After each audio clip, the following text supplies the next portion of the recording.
Even in peacetime, the Presidio and Building 38 were busy places.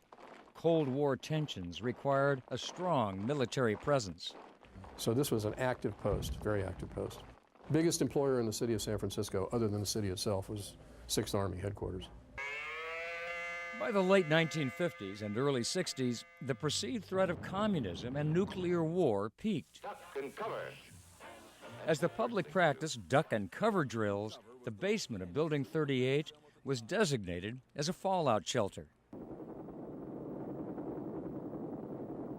By 1965, the 6th Army was once again preparing soldiers for war, this time in Vietnam. 6th Army ran the pipeline, shuttling millions of servicemen to and from Vietnam through its bases, including Oakland. When I first went there, in 67, 68, the place was alive because the whole Bay Area was full of military. My first tour to Vietnam, I departed from Oakland Army Base on a ship. The headquarters of 6th Army in those days at the Presidio had military responsibilities all over the area, so it was alive and it was full of people.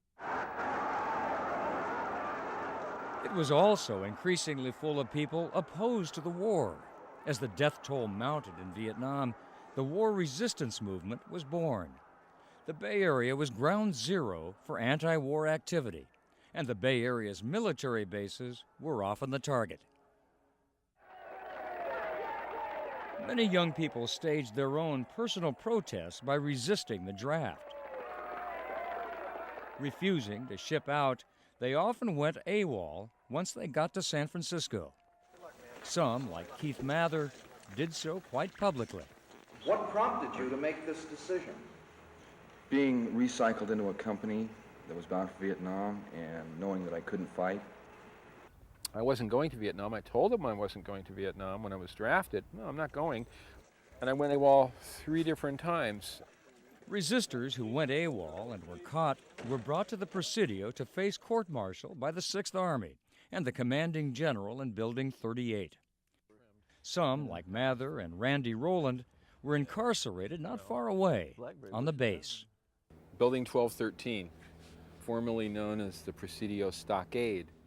By 1968, the old pre-World War I stockade was overcrowded. Conditions were bad, and prisoners commonly tried to escape. One prisoner, Private Richard Bunch, was shot and killed by a guard as he fled. His death shocked and angered the other stockade prisoners. We ended up deciding we needed to do something. We couldn't let it stand. And we started to organize.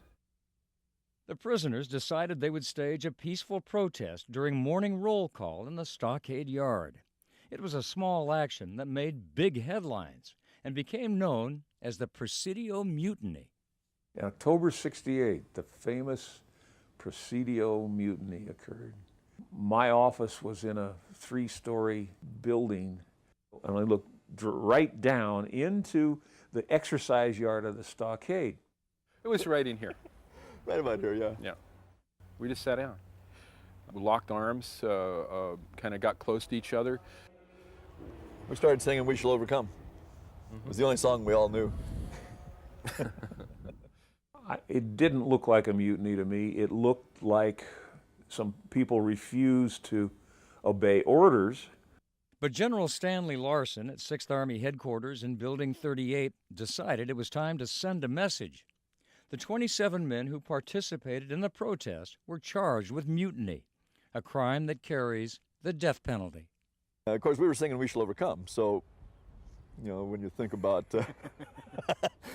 the crime, which is sitting on the grass and singing We Shall Overcome compared to the possible punishment, which is a capital crime. I mean, from our point of view, we thought it was a little bit bizarre.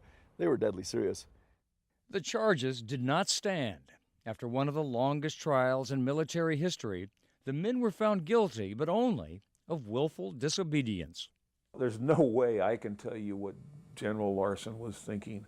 I'm sure he was angry, like all of us were, that people took this action rather than serve honorably. I don't think there's any soldier around who has much respect for any soldiers who don't do their duty. And maybe he wanted to make it as a symbol of something. The whole episode was perhaps a symbol itself of the turning point that Vietnam marked in this country and here in the Bay Area.